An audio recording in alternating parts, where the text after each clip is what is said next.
Malaysian 370, contact Ho Chi Minh 120.9. Good night. Good night, Malaysian 370. Breaking news tonight, a Malaysia Airlines flight with 239 people on board, including 4 Americans, has gone missing.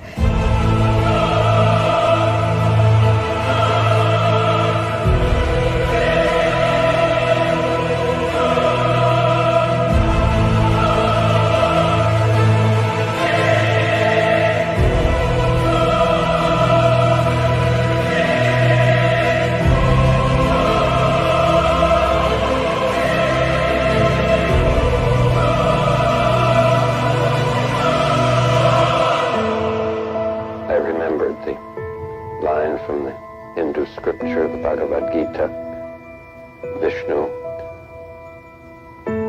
is trying to persuade the prince that he should do his duty, and to impress him takes on his multi-armed form and says, "Now I am become death, the destroyer of worlds." Hello, everybody. How are you guys doing tonight? MH370X. Welcome to the live stream, guys. I'm your host, Ashton Forbes, and we don't really have a name for the show, but wow, right off the bat, Zach Dagger, 48.95 comes in with the Jesus Saves chat. Thank you very much. Appreciate that. Jesus does save chat. Wow, not even 1 minute in, we already got a huge donation. I think that might be a record, guys. And wow, War Ranch comes in as well. Thank you very much, War Ranch. Also, I feel like the names are showing up differently over here now.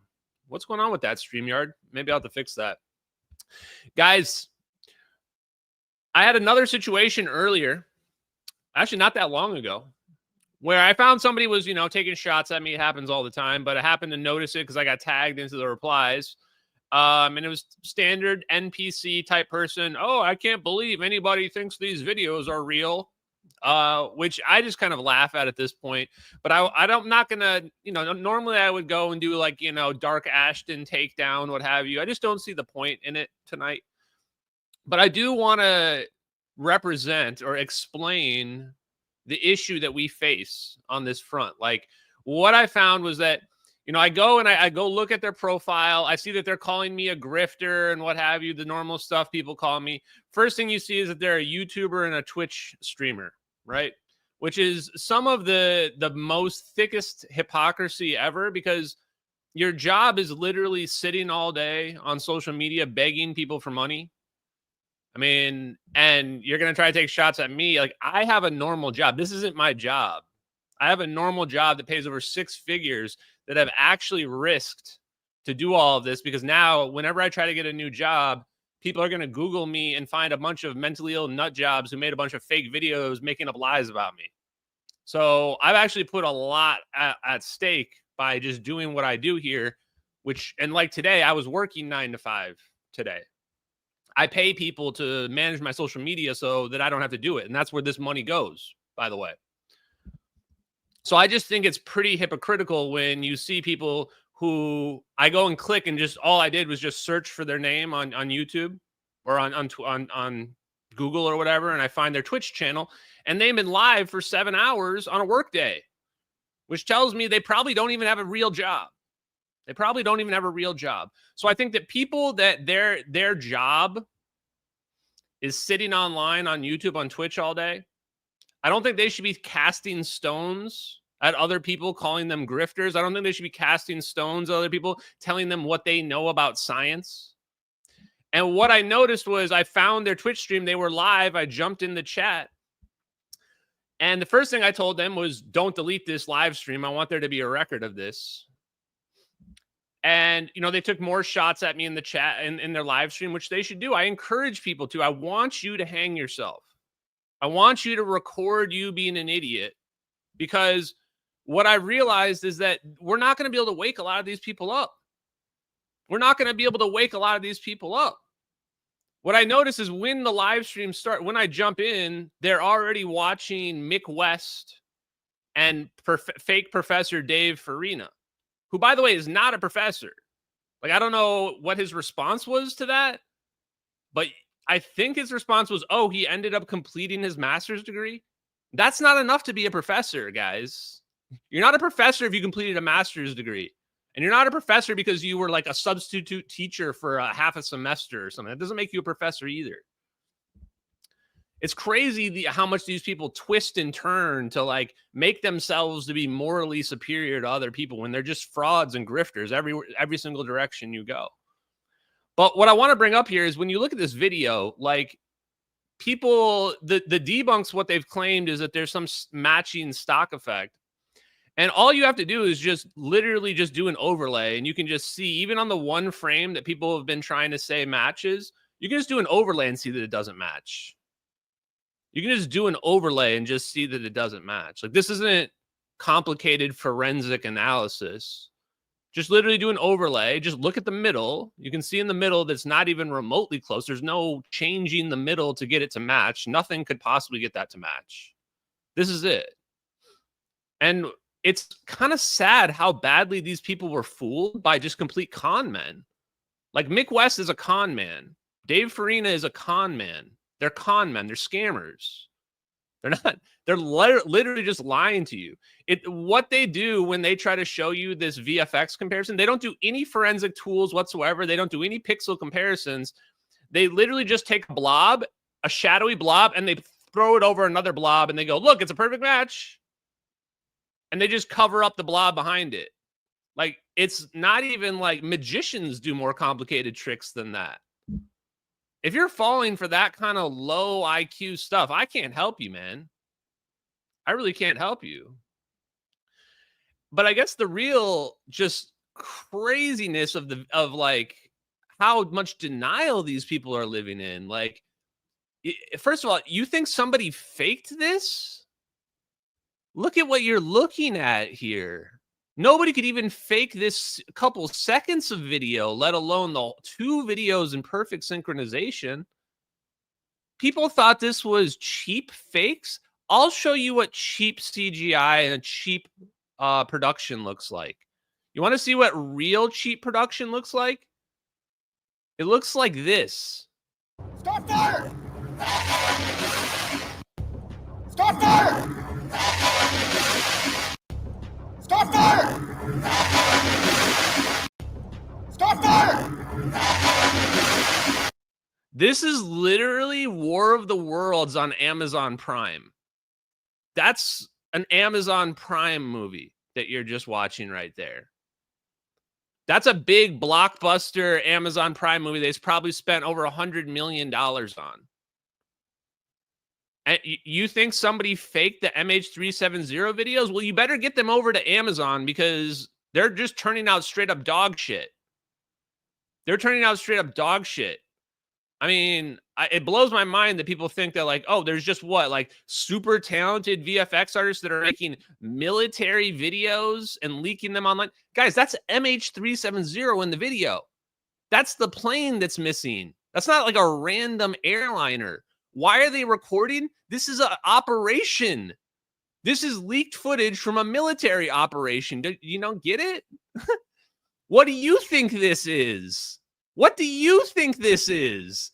This is wide area motion imagery from Gorgon's Stare. Why do you think there's satellite coordinates in NROL 22 there? Because that's the relay satellite that the drone pod is connected to. This is a drone flying above the plane. Yes, above the plane, which is flying very low above the ocean. We have the exact coordinates right here. And it's recording this. It's called wide area motion imagery. That's why there's a mouse on the screen. That's why the screen is moving around.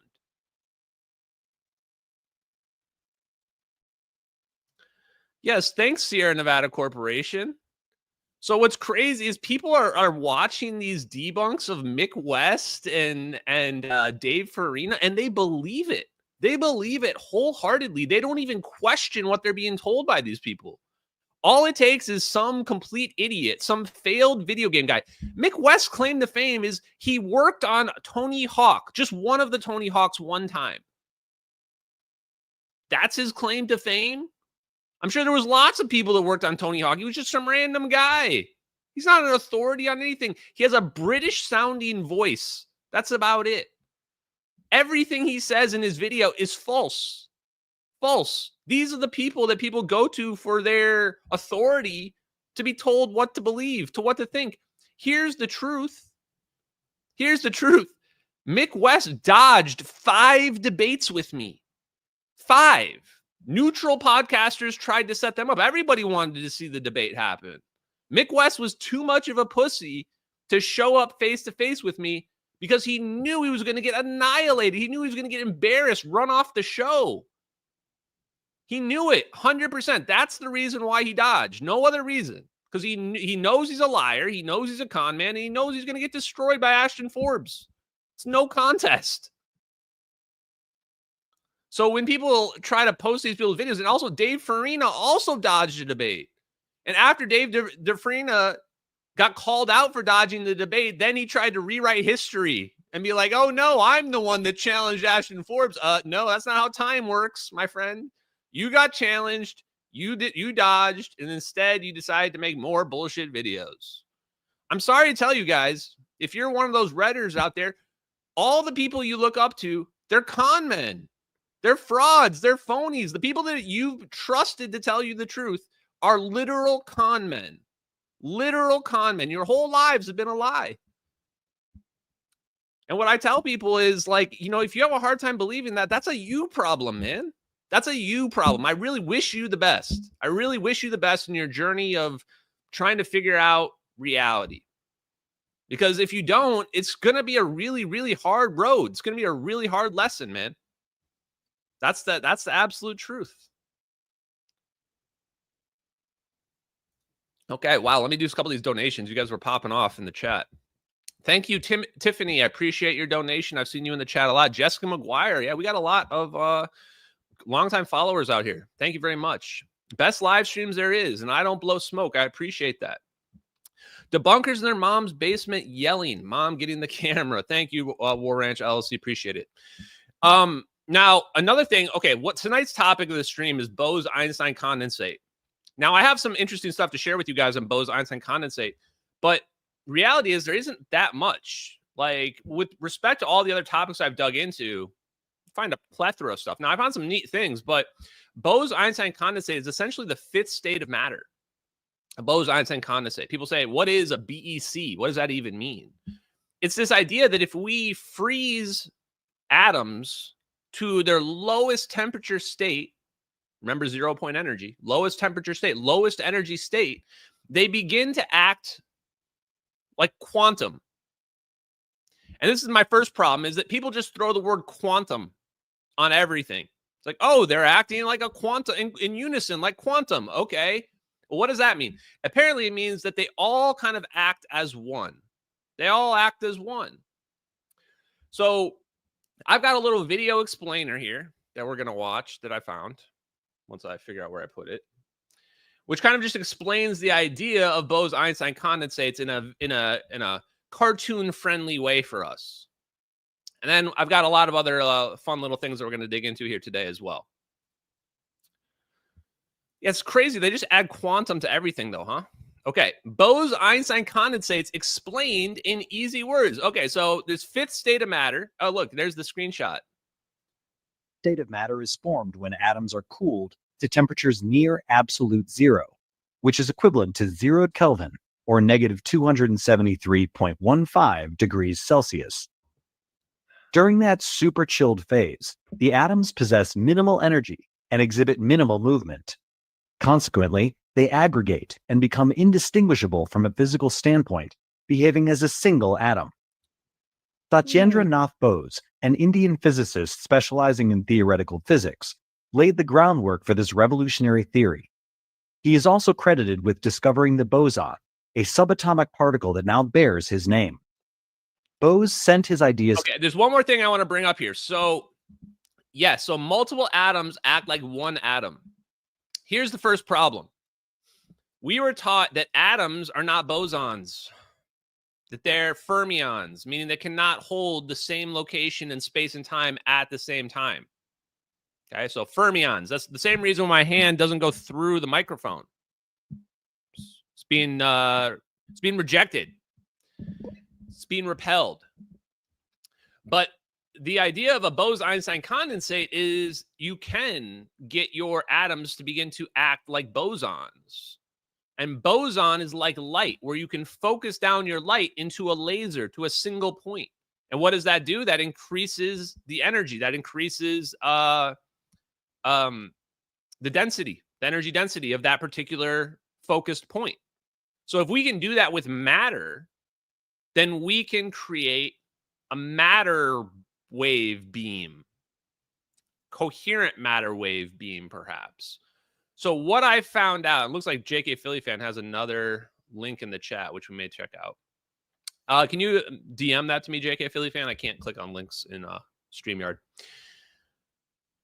One of the things that I found out was that coherent matter wave beams, the thing that we saw Charles Chase discuss, and I'll post on, we'll rewatch that in a minute, are produced by Bose Einstein condensates.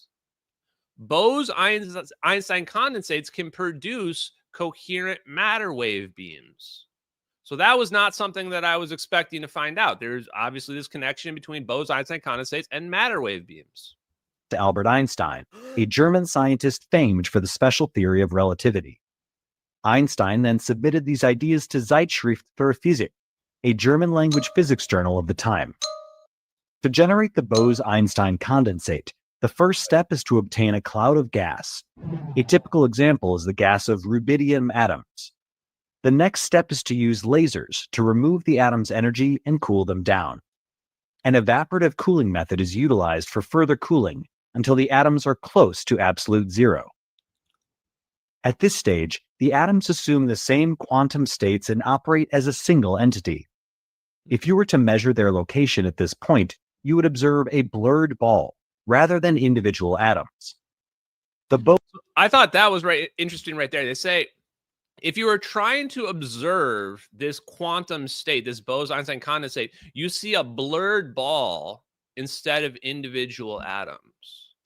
So the idea of the Bose-Einstein condensate, to me, conceptually is connected to this idea of rebuilding the wave function. Because now your matter, your atom, your rubidium atom, is no longer at one particular point. Now it's in this like blob, basically, right? That's what that's saying right there. Bose-Einstein condensate was initially predicted in 1924 and 1925, but wasn't created until 1995 by American physicist Eric Cornell and Carl Beeman.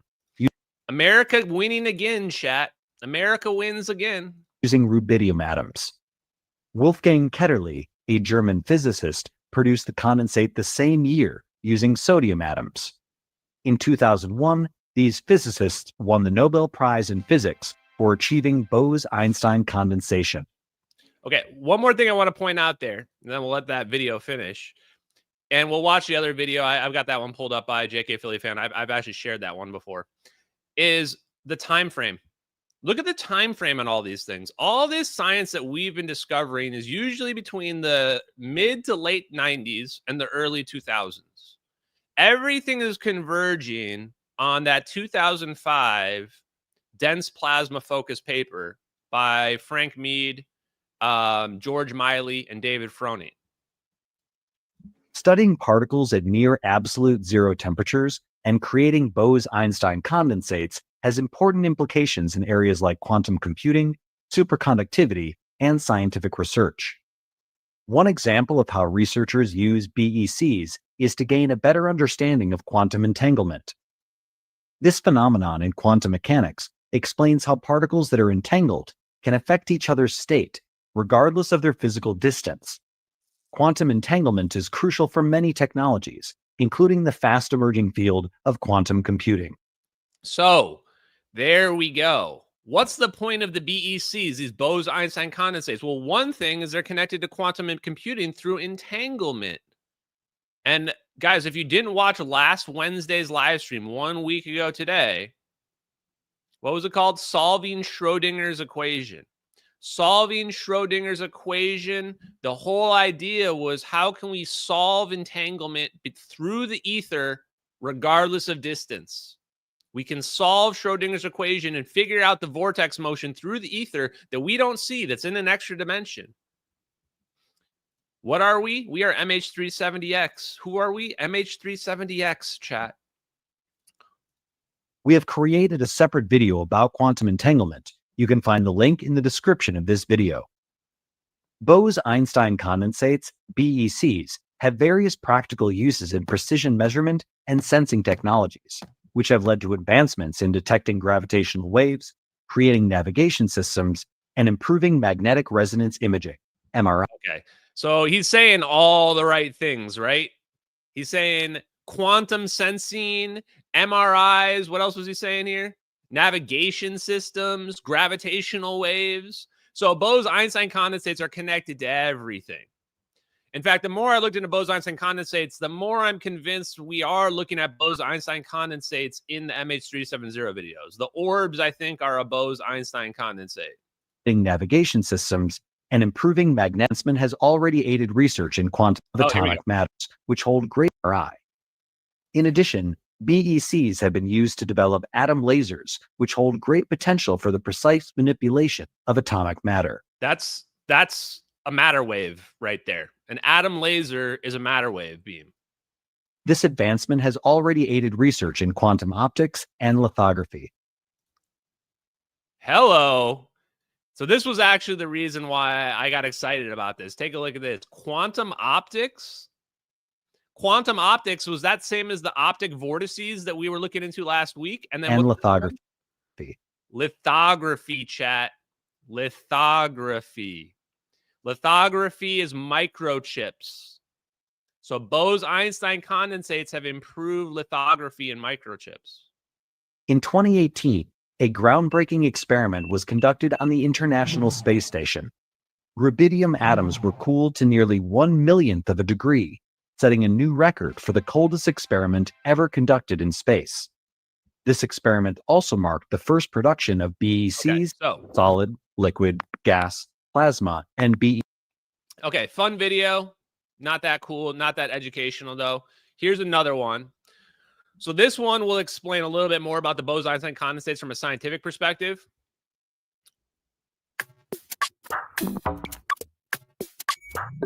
Oh, does this one have no sound? All right, maybe I'll just go. Can I just mute it? How about I just mute it? I'll just mute it and tell you what it says. Okay. When the gases cool down, the atoms slow down and their energy level decreases. So what you're going to see here is when they decrease, the atoms start to begin as waves as the temperature decreases. So you can see their size increases. So take a look at how their size is increasing. This could be imagined as their wave function. So their wave function is rebuilding, right? The wave function rebuilds and they kind of just blob together. And then when they finally reach the lowest state, this is when they're at the lowest energy state right here. You can see the energy level on the left on the chart is at the lowest state. And now they've coalesced into this wave function. It's turning particles into waves. Exactly. So why is Bose Einstein so huge? Bose Einstein condensate is big because we're turning particles into waves. Turning particles into waves. So, I mean, my first thought is, well, if they're turning the plane into a wave function, that could be a way they could do it. Another thought is that this might be a way to produce a coherent ball of plasma. Those are some thoughts that I have right off the bat. Let's let this finish out. So they form a single collective quantum wave called a Bose Einstein condensate. So that's what a Bose Einstein condensate is. Now, I want to show, where is this? Continuous. I got some scientific papers I dug into. Where is it? Coherent matter waves. I think it's this one. Nope.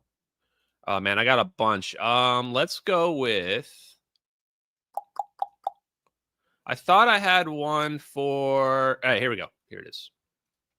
Room temperature Bose Einstein condensates. So first question, right?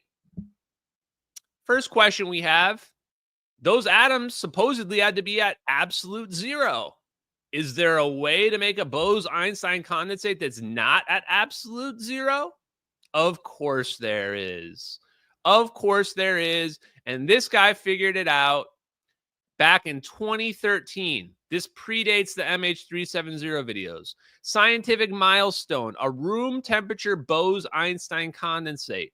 A BEC is an unusual state of matter in which a group of boson particles can exist in a single quantum state, allowing scientists to observe novel quantum phenomenon. Okay, so how do you do this? Our experiment was done with a very thin wire, a nano wire made of aluminum, gallium, and nitrogen. So how do they, like, what does it mean, though? What did they turn into a Bose Einstein condensate?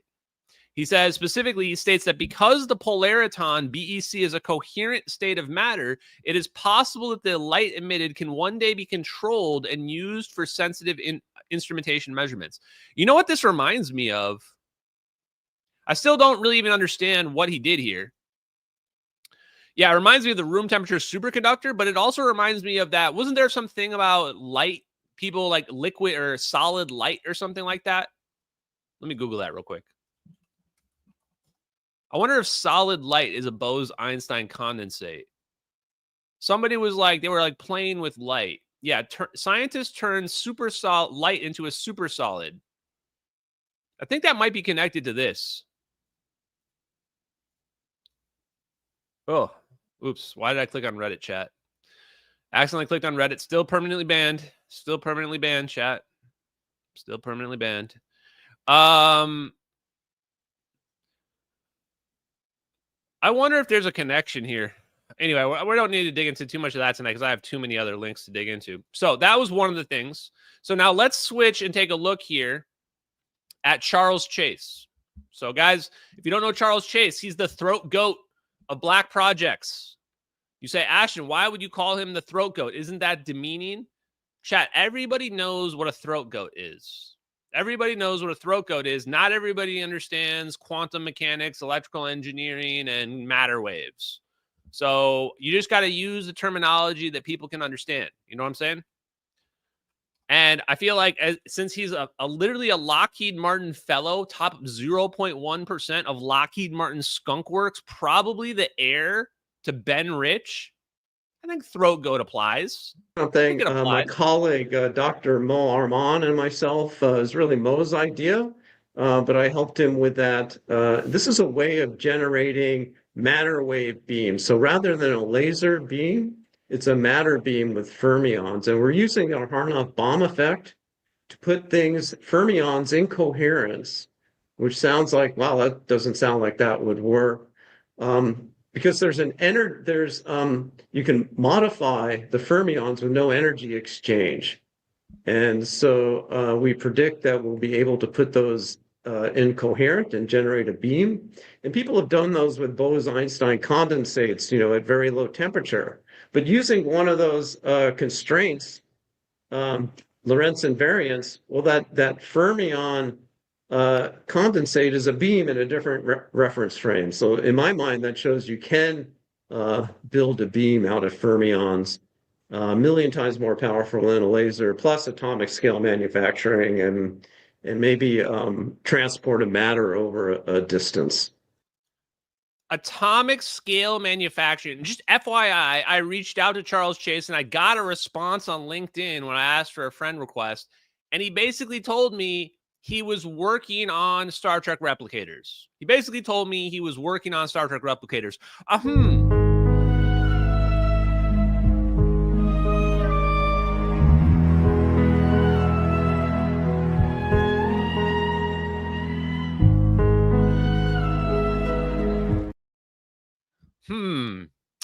Yeah. I don't know, guys. I'm going to go ahead and say I'm a little suspicious. Surprise, motherfucker. Yeah, I'm going to go ahead and say that the fact that we got Charles Chase of Lockheed Martin Skunk Works talking about producing matter wave beams 1,000,000 times more powerful than a laser using Bose Einstein condensates. Yeah, you've drawn my attention. You've drawn my attention 100%. Okay, so here's another paper. Actually, I think this is the paper that was referencing. No, this is a different one. So I found a bunch of papers about Bose Einstein condensates. Here's another one that's from Nature. This is one from Nature. Room temperature exciton polariton Bose Einstein condensation in organic single crystal micro ribbon cavities. I'm not even going to pretend to understand what this is talking about. We've actually finally reached the area where it's beyond my possible comprehension. The horrors beyond my comprehension, we've actually reached it. Bose Einstein condensates, that's where you know what? Apparently, they've just figured out straight up Harry Potter magic. That's what this seems like to me when I dig into this. Yeah, they add a lot of big words to make it really, really confusing for you. So let me go ahead and show something that's not as confusing. Okay, what else did I find? This one. Oh, and then what I was trying to figure out is if they can make a continuous Bose Einstein condensate. So there actually is another Nature paper called Continuous Bose Einstein Condensation. BECs are macroscopic coherent matter waves that have revolutionized quantum science and atomic physics. This is 2022. A long-standing constraint for quantum gas devices has been the need to execute cooling stages time sequentially, restricting these devices to pulsed operation. Here we demonstrate continuous Bose-Einstein condensation by creating a continuous wave condensate of strontium atoms that lasts indefinitely. The coherent matter wave is sustained by amplification through Bose-stimulated gain of atoms through a thermal bath. By steadily replenishing this bath while achieving 1,000 times higher phase space densities than previous works, we maintain the conditions for condensation. So this is saying we can produce maybe a matter wave beam, but definitely consistent, persistent, coherent Bose-Einstein condensate. So we can create a quantum wave function that will last. It's going to stay there. And you can see why this would be relevant for quantum computers. What else do I have?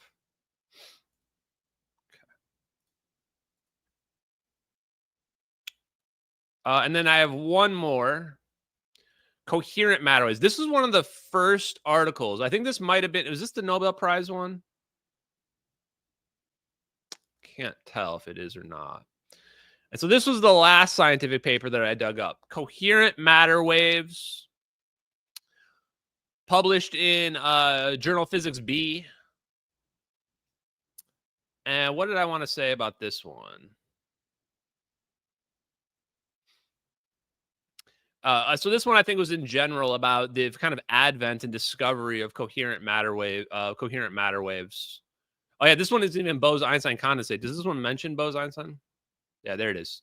So studies of coherent matter waves and Bose-Einstein condensation are now an important and growing part of atomic, molecular, and optical physics around the world. These investigations are giving us new insights into the nature of coherent assemblies of ultra-cold atoms.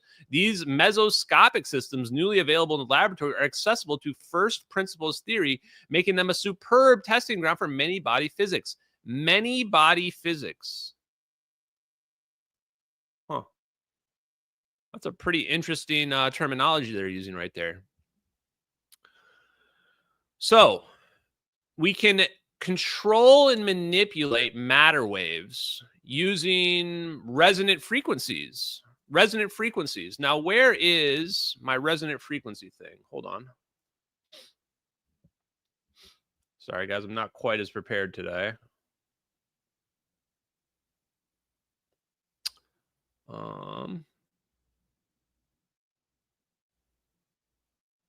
Oh, yeah. So here was actually one of the, this was just something that people were digging up stuff when I was posting about coherent matter waves. And one of the people said it would be essentially possible to make matter programmable, giving us the ability to assemble, disassemble, move, and repurpose atoms and molecules with laser-like precision. With laser-like precision. That's what coherent matter wave beam could allow for us to do.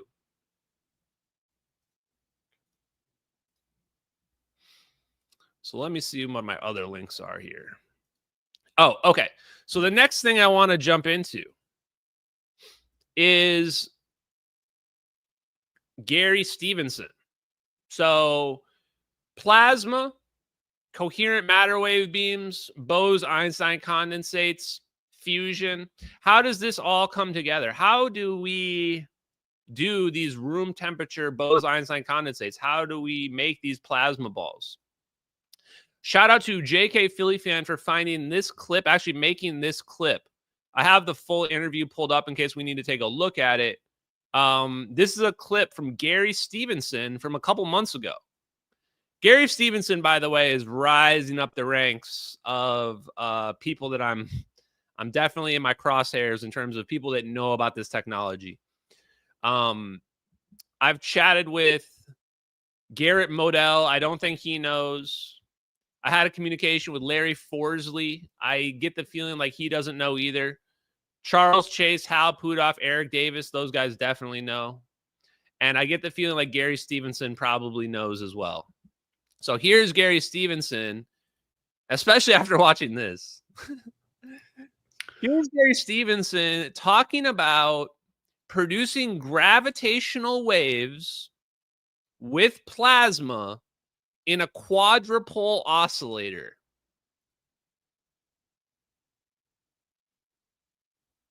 What? When did Gary Stephenson start talking about plasma? This guy, I have a feeling, knows way more than I've previously assumed.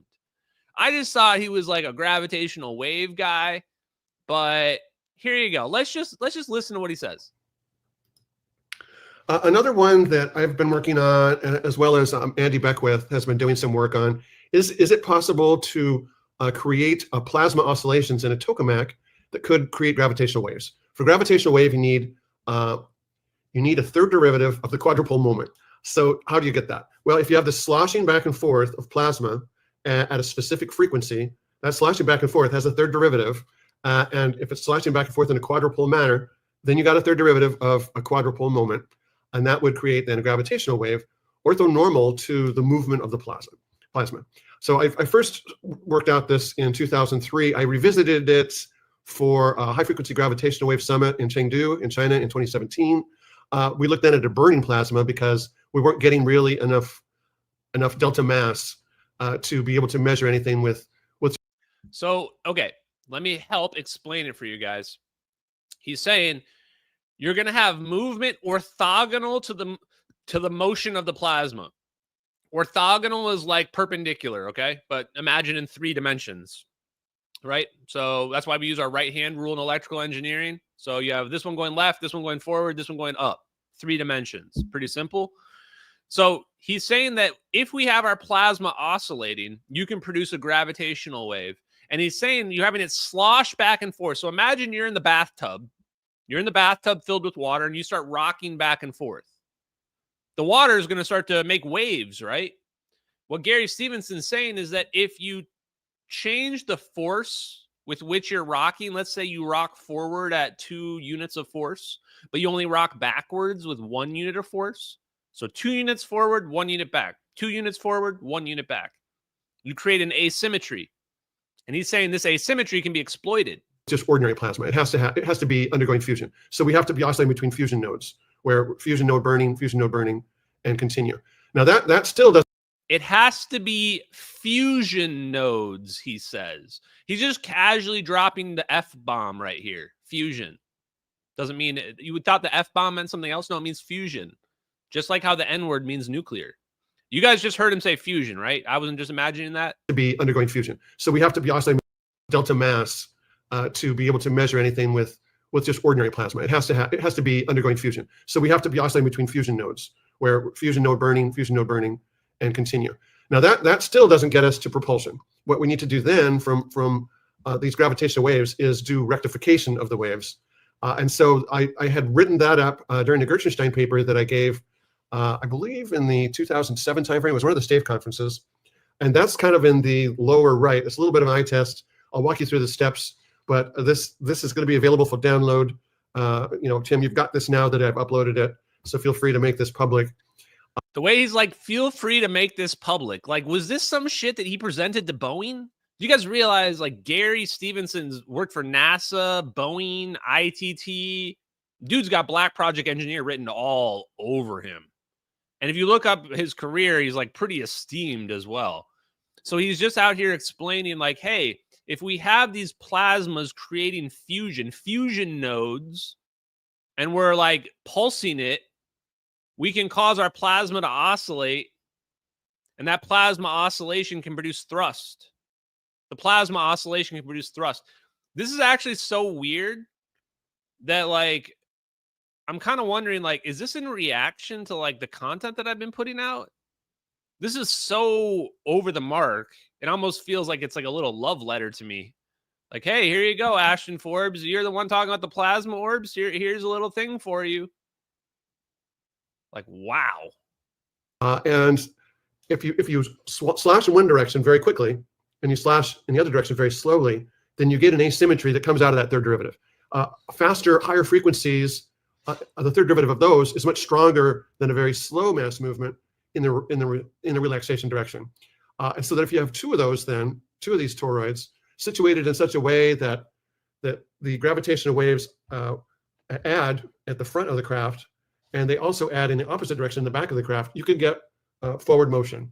And so that's what's depicted there on the right-hand side. Are those? Wait, is this how the orbs are teleporting the plane? Is that can you make a gravity wave like with this using the orbs as nodes? And then is that oscillation the reason? Is that also why they're making a gravity wave? And when I was looking at this, I was thinking about it in terms of like, maybe that's how they're making the orbs themselves. But the more I think about it, the more I go, however they're making the orbs is also probably linked to how they're teleporting the plane. It's the same physics, just applied slightly differently. Those steps of fast impulse, slow relaxation, and that's doing your quadrupole rectification just geometrically, where you're getting constructive interference on one edge, and then you're just throwing overboard the gravitational waves on the other edge. So this could never be more than 50% efficient. In fact, very, very probably very much less so. But it is one potential route to go for rectifying quadrupole gravitational waves. Rectifying quadrupole gravitational waves, chat. Rectifying quadrupole gravitational waves. Try to say that 5 times quick. Good luck. Best of luck to you. I would love to hear Gary Stephenson's opinions about the MH370 videos and the orbs. Some of these guys know exactly what these orbs are, man. I guess what I want to know, number one, is there anything inside that orb, or is that orb somehow just completely self-sufficient, self-contained plasma? That would be my first question that I would want to know. I guess the second question is, why are we hiding fusion free and green free energy from the world? It's probably the second question that I have.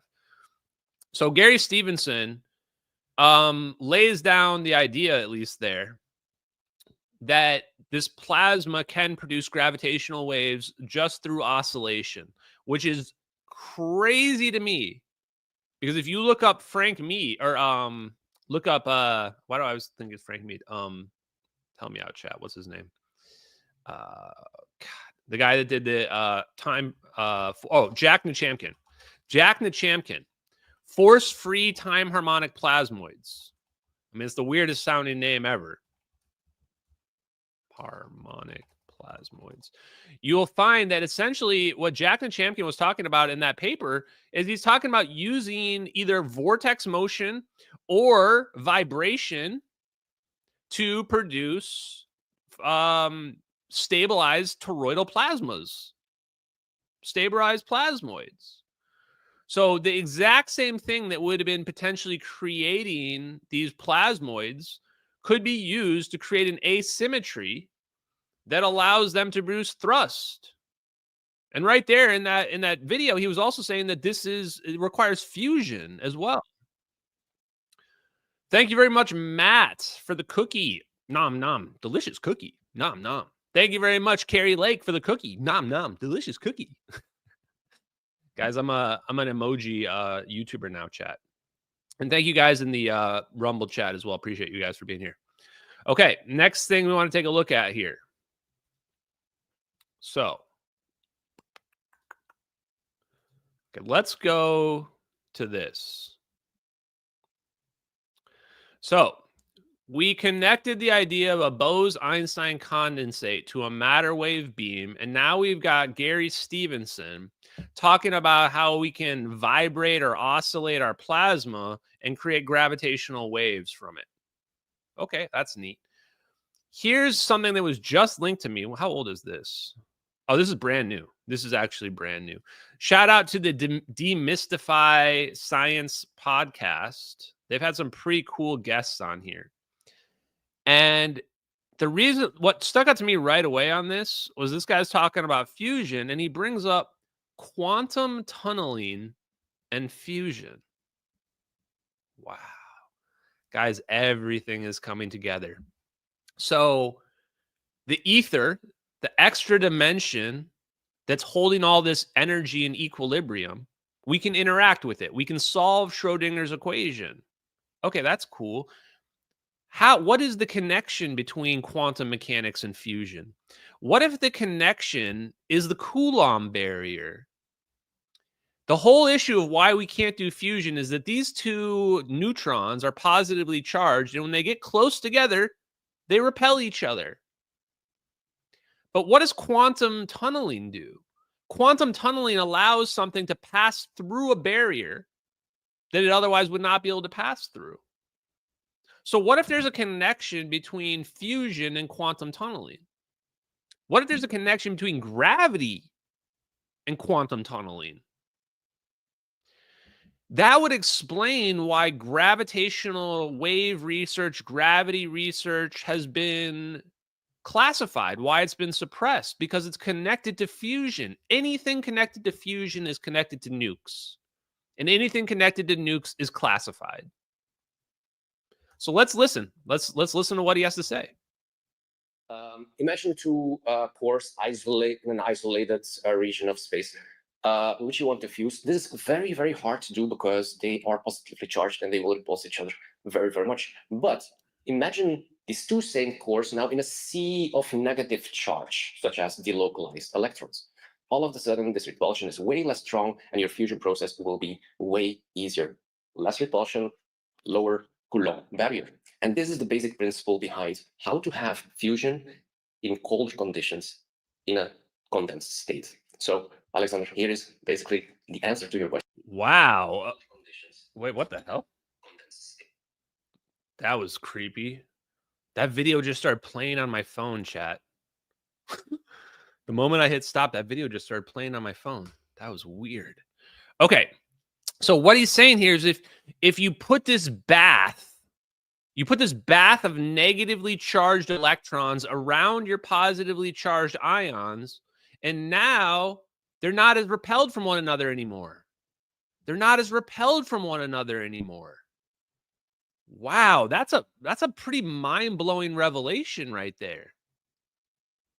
So how do you reduce the Coulomb barrier? He's saying if you put your ions in this bath of electrons, it will reduce the Coulomb barrier because they're surrounded now everywhere by negative charge. I haven't heard anybody say that before. If other people have been saying that, let me know. Seems like a pretty good idea. But so we can go a little bit more in detail on it. So in their article, they made this figure, Metzler's group, and the most important part about this figure to understand is you want to get in the gray region. These are the ambient conditions. And then this line shows you the orders of magnitude that you need to cross of the probability of your fusion process, the two cores being fused together. And you can see by what I just said, you can already cross this immense region of orders of magnitude to get very close to, rather close, I would say, still many, many orders of magnitude away, but quite close already to this gray zone. And they proposed even an extra atomic physics mechanism, which... So right here, he starts talking about the lattice. And the reason why the lattice is interesting with respect to cold fusion is cold fusion, if you watched Monday's live stream, where we were talking all about that, is this idea that what we are trying to squeeze the molecules together. We're trying to squeeze them together. We confine them in the lattice structure where they can't really move anymore. And that's a way where people think we can produce room temperature fusion, cold fusion. That's what Larry Forsley has been saying with his lattice confined fusion. He literally called it lattice confined fusion. This is also what some people believe that some people believe that the sun is liquid and that it's got a lattice structure and that the lattice structure is what's enabling fusion as well. I personally like the idea of the lattice structure. I think it helps to explain this concept of how fusion could occur in a way that's more digestible to people. Just my opinion. You don't have to read this. Okay, What does that mean? If you're a bit familiar with quantum mechanics, you will know about spontaneous emission. So you have a higher energy state that decays towards a lower energy state and radiates energy in the process. Your fusion process can be looked upon just like that. The higher energy state are your two separate cores. The lower energy state is their merged product to the fused core. And the radiation process, that's exactly your fusion process, radiating away its energy with light and particles. Wow. I like this guy, chat. I like this guy because he's thinking for himself. He's going, look, he's like, we just looked at that Bose Einstein condensate, right? You could almost look as the Bose Einstein condensate as a fusion process. I mean, it quite literally is a fusion process. You're taking multiple atoms of rubidium and they're now becoming one single wave function. So doesn't it make sense that fusion must be connected to that process or should be connected to that process? So can we get fusion to happen at low temperatures? Can we get it to happen at almost absolute zero? Quite interesting. This literally throws poop in the face. This is monkey throwing poop in the face of all the hot fusion experts out there, right? Because this is like sacrosanct. This is like, you know, this goes against their religion, basically. And then you can go to more complex quantum dynamics, involve quantum coherent effects, and come to the conclusion that you can make this spontaneous emission process stimulated and way faster. You can make your fusion process more probable. And so you can do this with, for example, thinking about resonant energy transfer or short barrettes. But this is more like you have two very similar states, which then... oh, yeah, Chad. Here we go. He's going, look, you can control this with coherence. Control this with resonance. You can control this situation with resonance and coherence. What does this all come back to? It all comes back to Tesla, guys.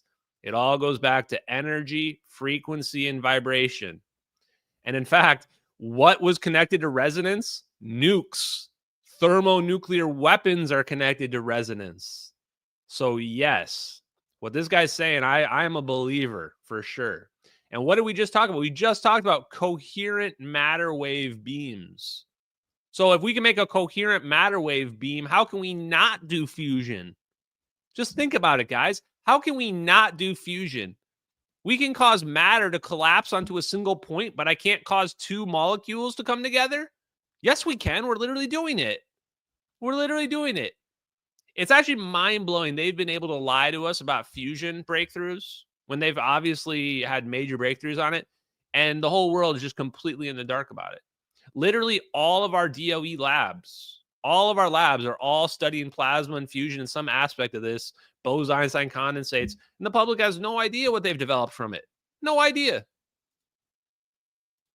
Hybridize with each other, which is way faster than this spontaneous emission, but there is no emission there. So you need to combine it with another process such as super radiance, and then you get a very fancy named process, a super transfer, or you can also call it super radiant red or Dike enhanced red, where you actually involve the quantum coherent effects from the environment, where they absorb part of the energy, make this process way faster, and make it ultimately possible to cross this many orders of magnitude. Okay. So I think that actually, let's see. I think he says something else here. Let me just take a look. All the details about this, but just imagine for a moment that this... Okay. Multi-plasma model to describe electrically and vibrationally excited matter across the aggregated states of matter. Each layer represents a thermodynamic subsystem of the material. Subsystems can be coupled with each other on different time scales.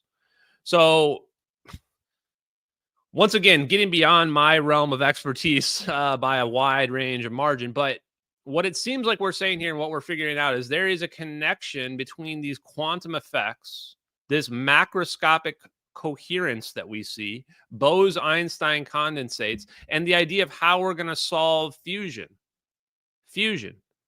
So if they figured out quantum entanglement, if they figured out Bose Einstein condensates and fusion, then they can also have figured out teleportation. They can also have figured out teleportation, how to make the wave function go from here to over here. Poof, just like that. The next thing I want to take a look at, I think we're going to leave. I found some good research on nukes, but I think we're going to leave it for Friday's stream. I found a lot of good research about nukes, actually, and aerogels. I guess what I'll say is this, is that it's very possible that the Orbs are using an aerogel to maintain the thermal equilibrium. So these plasma orbs that we're looking at in the MH370 videos, keep in mind for fusion, it does require these huge temperatures. That's not being denied.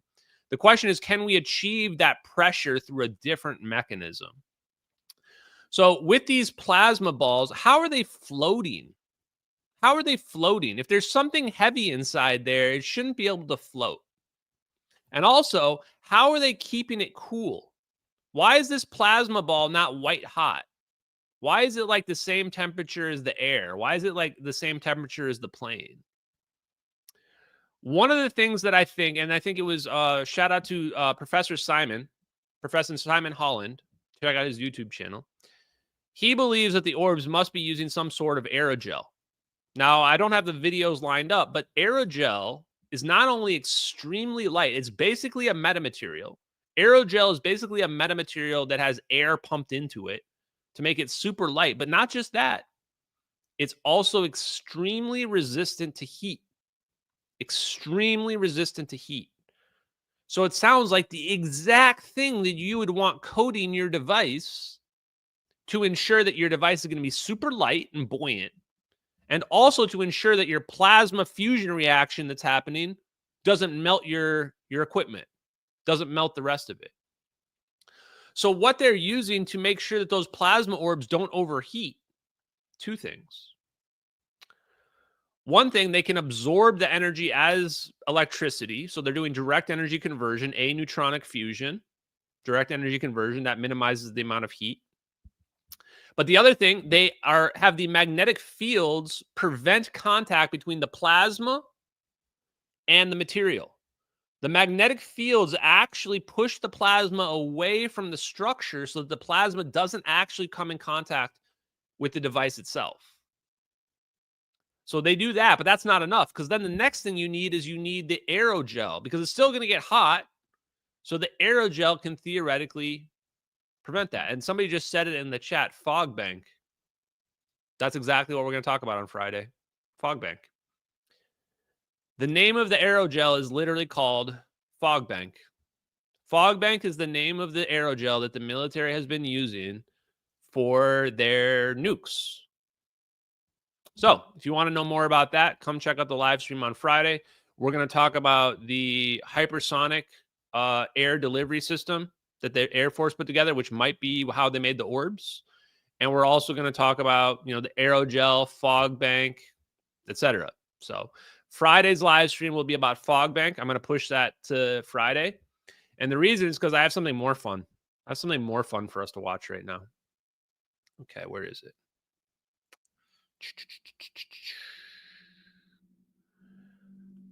Here it is. Okay. We're going to watch this. Back to Helion Fusion, chat. Helion Fusion. This company, super sus, chat. Super, super, super sus. Helion Fusion, if you're not familiar with them, that's their CEO right there explaining fusion. I love watching these Helion Fusion videos after we've dug into the science so that people have the context for what their dude's saying, because it's actually just insane how this is just all out there in the open. So why is Helion Fusion getting billions of dollars in research all of a sudden, an investment? And they've got Sam Altman of OpenAI and Peter Thiel, possible Antichrist, ? Don't sue me. Well, why are they all invested in this? Because there's no way in hell these people just organically solved fusion with field reverse configuration. The Orbs and the MH370 videos must be using a field reverse configuration. How do I know that? Because they have a poloidal magnetic field. It's a spheromac that we're looking at. A spherical magnetic field implies a field reverse configuration. We also know it's aneutronic fusion. Why? Because we don't see heat coming out of the orbs. We don't see the zap. It doesn't have this massive white explosion. It's all black. So then when I start watching these videos, look at this. Look at the name of this video. The theory behind Helion's direct energy recovery system. Okay, so what did I just tell you guys like 5 minutes ago? I said these orbs must have some way to basically absorb the heat and turn it into electricity. And they must have a way to keep the temperature of the plasma relatively low. Keep it relatively low. And we dug into the concept of maybe this is a room temperature Bose Einstein condensate that they've formed right here. So let's watch this.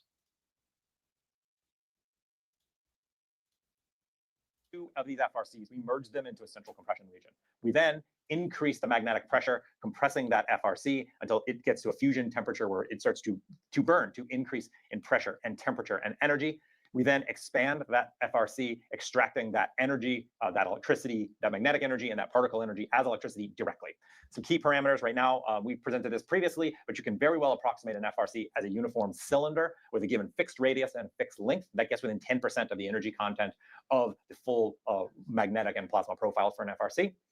There's two key parameters, the compression ratio, so the volume that you initially start, in our case, post the merge, and to the peak compression, and then the expansion from that fully heated plasma to then an expanded cooled plasma as you've extracted that electricity. Those are some of the...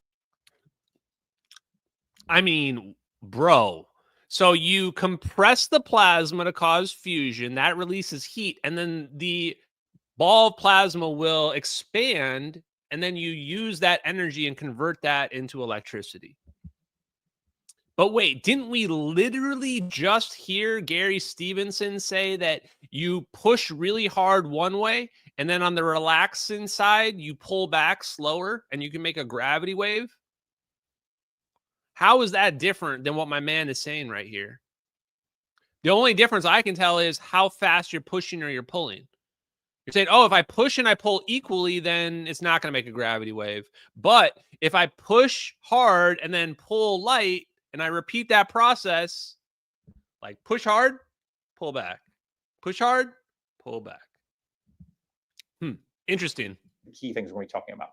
The analysis we did here expands on some work that was done many years ago in 1973 that looked at how you can take a generic MHD or high beta plasma, compress, and expand it. Here we're building on this, starting with the classic, the diesel cycle, remember from your thermodynamic textbooks, where you have an initial volume, you then compress a gas or a fuel, you then burn at a constant pressure. What that means functionally is you allow the volume to increase at that constant pressure. You then have an expansion cycle where you then recover all of that much of that initial energy and that new heat energy that you added into a position 4 where you now have electricity out of the system. You have a more... So and somebody just said too, it's like, what did they say? Crap, I just lost my train of thought there. Okay, whatever, here we go. Oh, it's like a balloon. Yeah, it's a lot like a balloon. It's like a balloon. It's like cooling a balloon or heating a balloon up. They're literally just using expansion of gas, but they're just using plasma. Advanced cycle, we're going to be talking about, this is the first we know of for fusion, called the Otto cycle, where you have an initial merged state. You compress that fusion fuel to increase volume, but now as fusion happens, it increases in temperature and energy. You hold the volume. So what that means functionally for high beta plasma is it increases in pressure, increases in temperature, expand. But in a system like Helion's, you are not limited to the initial volume to your final expansion ratio. You can actually expand further, increasing the length of the fusion plasma, or maybe even into the accelerator regions of a Helion system. We call that the M parameter, which is this named the extra expansion factor. And so that becomes a pretty interesting and critical. So this M factor here is the expansion factor. So presumably that lets you control the size of your plasma. He's saying you can allow it to expand beyond what you want. I mean, you can have it expand to whatever size you want. So the fact that the orbs are a fixed size, I mean, they can be like vibrating a little bit like this, but they're primarily a fixed size. That's another clue probably as well. Probably that they're in some sort of form of equilibrium, those orbs are. That would also explain why that heat signature stays pretty stable. It spins around, but it just stays there. It doesn't disappear. Parameter as we go. So taking that, you can now derive some very high-level derivations in terms of Q. Now, there's many definitions of Q in the fusion community. I specifically mean simply the change in the internal energy relative to the starting internal energy of the fusion fuel. Yeah, I do want to point this question out here in the chat as well, which is that I don't think these are technically like conventional fusion reactors. Like when we're looking at the Orbs, they were not designed to produce. They weren't designed as a fusion reactor. I mean, yes, they are a fusion reactor, but it's much more than that, right? These Orbs are coherent balls of plasma that I think we could call Bose Einstein condensates due to the way they function as one quantum object. And obviously they can do more than just fusion because they're literally teleporting in an airplane as they spin around it in a triangle formation. But the important part is it means they've cracked fusion. Like, no question, they've cracked fusion. Because if you can do that with your plasma balls, making fusion happen is trivial. Conventional fusion is trivial compared to what they're doing in the MH370 videos. And this is an overall theme. The reason why the MH370s videos are so controversial is that they show unequivocally that our technology in the black world is way beyond what they're telling us publicly. Way beyond what they're telling us publicly. The science is there. It's like we can find all the breadcrumbs that lead to these orbs and all this other stuff, but the missing link isn't really there. Like, where's the paper that says, okay, spin the orbs around and then you can teleport your plane, right? Like, we're missing some of this stuff. Where's the scientific paper about making your stabilized ball of plasma that can then just float around and link up with other stabilized balls of plasma? Clearly, some of the science is classified. It's probably on a air-gapped, government or Department of Defense contract or network somewhere. There's definitely a gap. And that's what I'm going to show on Friday is you can take this stuff where you can figure out, oh, here are these hypersonic programs, but there's no information about the hypersonic programs. And what they do show you doesn't look like a ball of plasma. It looks like a conventional rocket. So the question is, where are they hiding this stuff? How are they hiding this like next echelon of technology that they don't show the public? Where is that all at? And in my opinion, it must be linked to this UFO topic. It must be connected to this UFO topic. That must be the thing that, whether or not it's aliens or what have you, they're hiding this exotic technology that is that extra echelon. And that's what makes me suspicious that, like, maybe it does come from some ancient civilization or something, because why else would you hide all this? Why wouldn't you just make it public? You can argue that greed and all the other reasons we've talked about, but it just seems like, geez, man, pretty evil to like figure out all this technology and then not tell people about it. Unless that technology is actually ancient and there's, some pretty dark reasons why they didn't want to explain it. So here we go. Let's go back to this. Called the plasma itself. And then look at it, and then you can put a good equation together, which looks at the total efficiency of that system of energy in versus electricity extracted, energy extracted in this case in terms of electricity. We then take this in terms of compression ratio, the fusion Q as I've defined it, gamma, as well as this extra expansion ratio. Put that into the diesel cycle and now have a full diesel cycle efficiency. So in the diesel efficiency, what you can see is actually, and this should be expected just based off of the temperatures involved, but you can actually get to quite high efficiencies with a diesel cycle using a fusion system at high beta. And so what we see here of 1 in this system of energy efficiency is well north of 60%. That's pretty good. But even further than that, in an auto cycle, because you do a compression, you hold it, it burns, you can actually get to much higher efficiencies. So now So the efficiencies. I dug into the efficiencies, chat, because I had to figure out if I'm going to go on podcasts and explain to people efficiencies. Nuclear, heating up water and boiling it, roughly 33% efficient. Roughly 33% efficient. These nuclear fusion direct energy conversion systems are between 60 to 90% efficient. So we're looking at roughly, I think they said between 1.5 and 3 times more efficient than nuclear power, than what we would think of right now as nuclear power. These fusion processes, the ones they're publicly talking about, The stuff they're publicly talking about is basically like 3 times more efficient than that. Just to give you some context of that. And that, again, that's just like what we figured out right now from fusion is essentially 3 times more efficient than nuclear power. What we would think of as probably some of the most efficient, greenest sources of energy right now. So is this stuff going to be better than current forms of production of energy? Yes. No question is it. Are they going to pass that savings on to us? No, no chance in hell are they going to pass that savings on to us. No way. No. In fact, our bill will probably just keep going up if we're being honest with each other. We can actually talk about efficiencies of electricity recovery from one of these systems well above 80%. This is very encouraging. Now, this is not the full story, because in a full compression of an FRC, you don't have, it's not as a simple idealized equation of initial volume, final volume, but you have a range of that full compression while fusion and burn has happened. We solve for that too, and you can see what happens to these curves. So this is for the diesel efficiency. Now we've gone to a lower Q operating condition. We'll talk about that in a second. But what you start for this is Q, that in a diesel cycle specific, the lower efficiency of. I thought he talked somewhere about the thermal regulation as well, but basically they can use these metamaterials and special materials for thermal regulation. And one of the things we found out from one of the previous streams is that I believe it was Charles Chase or somebody else has, I think it's Charles Chase actually, has a patent for plasma actuators. Seems to be a way to pull energy from the laminar flow of the plasma as it goes over a surface. So there might even be more ways than what was being talked about here or that we've even explored to mitigate the temperature. One of the biggest aspects of the plasmas is how do you manage the thermal temperature? How do you keep it in equilibrium? One of the aspects could be using the air, liquefying the hydrogen, using the air as some sort of regulator. But it might be using a combination of things. In fact, that's what I think is one of the most interesting things is this idea of a thermoelectric generator, something that can turn heat, transduce heat into electricity. That must be going on in the MH370 Orbs. Otherwise, they should be a lot hotter than they are. So quite interesting. Let's do a few donations now here as well, guys.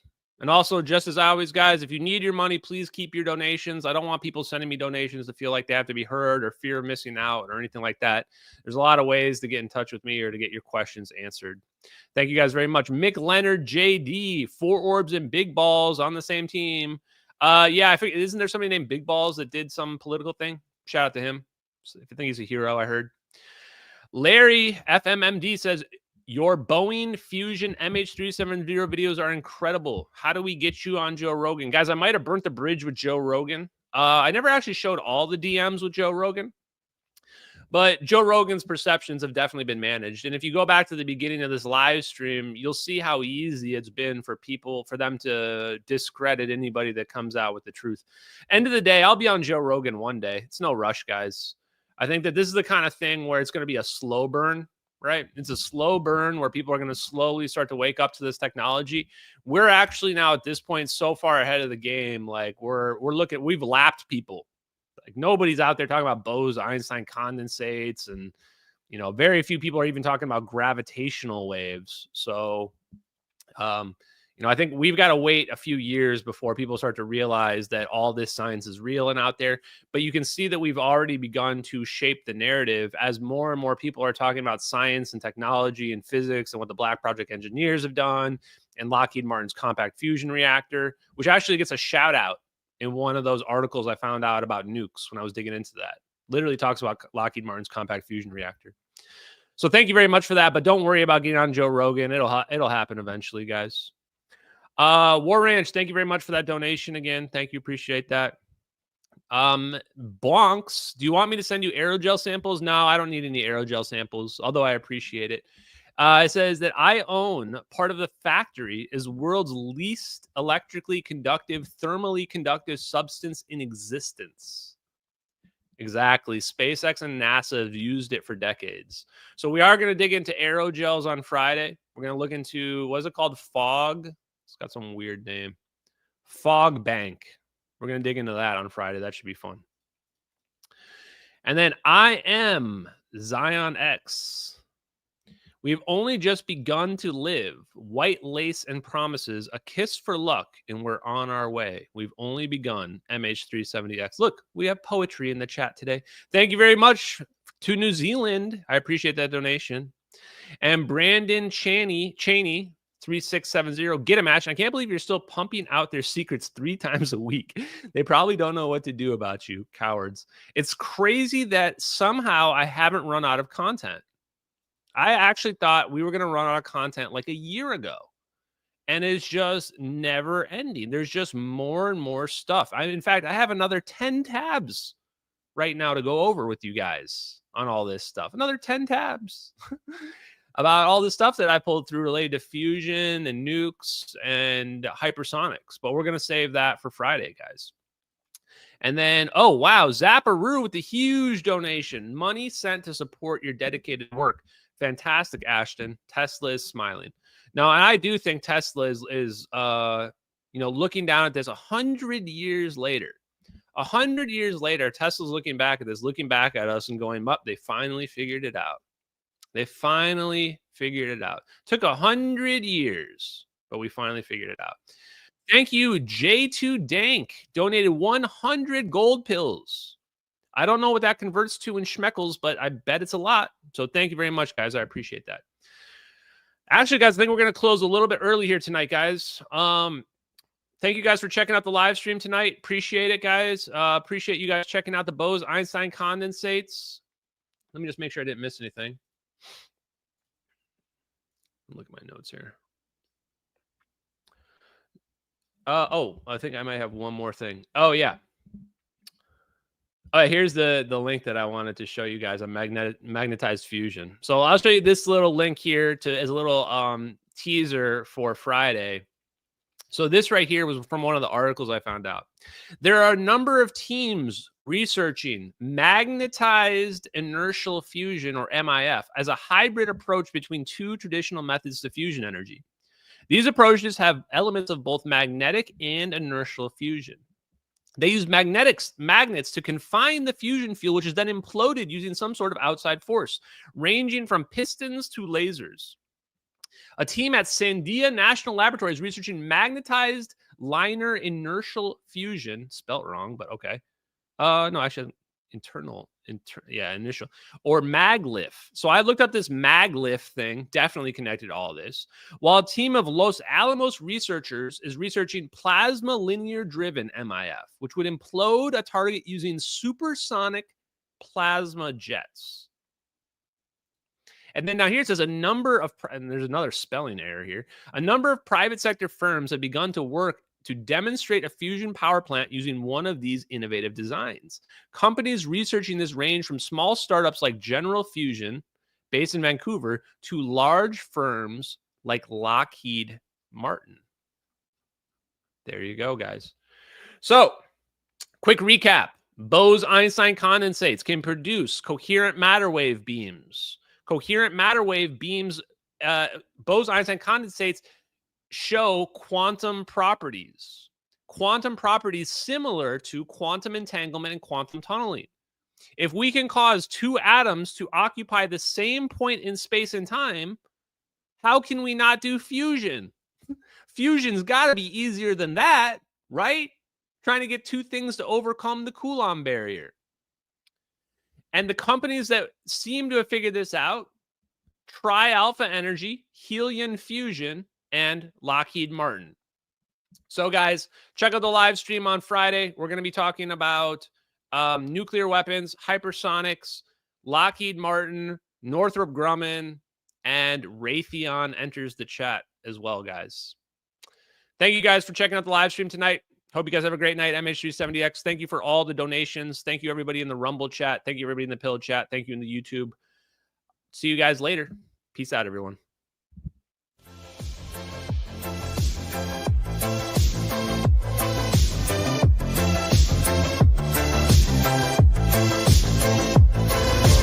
Infrared eyes, scanning the black, tracking the heat, never turning back. Control 22, a covert gaze. Control 33, in the cosmic maze. Controls in the mix, secrets untold. Silent watchers, brave and bold. In the shadows, they silently glide, protecting our interest far and wide.